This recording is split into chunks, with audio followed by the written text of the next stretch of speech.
There's going to be another showdown under the dome today. The House is expected to vote today on new restrictions for abortions in Texas. The bill is essentially the same in both the House and the Senate. If it passes, the bill will ban abortions after 20 weeks of pregnancy.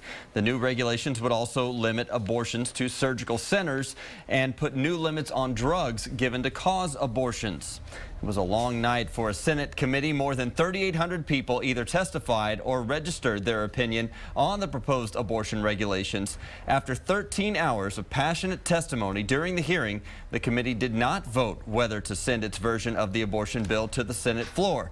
Our Sophia Beausoleil is live outside of the Capitol and explains why this morning. Hi, Sophia.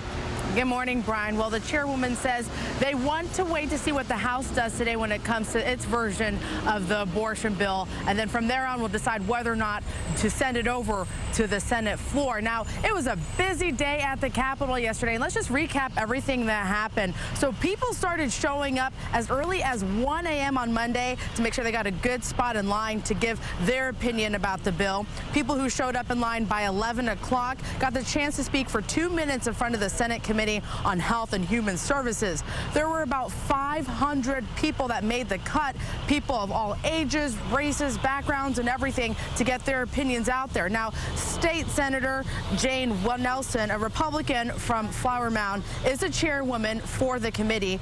She says in her 20 years, she has never seen anything like this in regards to the turnout and all of those who are participating in this.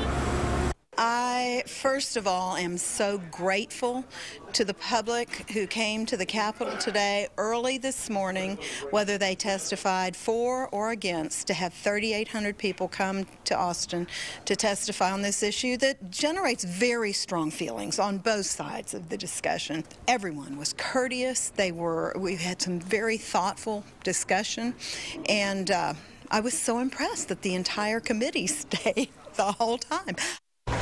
And while testimony was going on inside the Capitol, outside, there were big rallies. Thousands of pro-life supporters wore blue and stood on the front steps of the Capitol. Attorney General Greg Abbott, Lieutenant Governor David Dewhurst, former Arkansas Governor Mike Huckabee were some of the big speakers.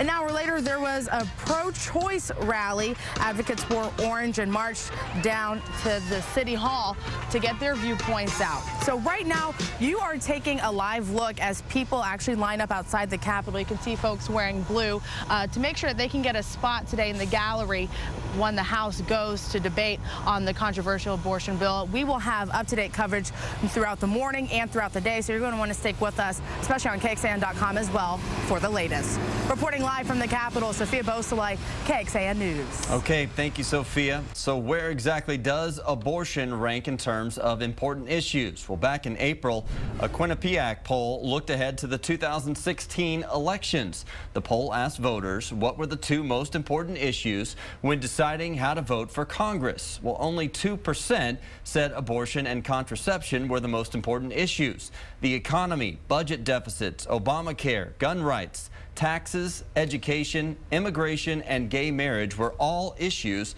that ranked higher than abortion. At 9:30 this morning, Planned Parenthood Action Fund will launch a statewide tour called Stand with Texas Women. The group will hold events around the state with community members and medical leaders. They say the goal is to protect women's health. They have been vocal opponents of the bill that lawmakers are considering. While House members debate the abortion bill today, the Senate could vote on two other key bills. One measure would create a punishment for 17-year-olds convicted of capital murder. Another would create a transportation infrastructure fund. Both passed in their respective Senate committees, and both bills are on today's Senate agenda.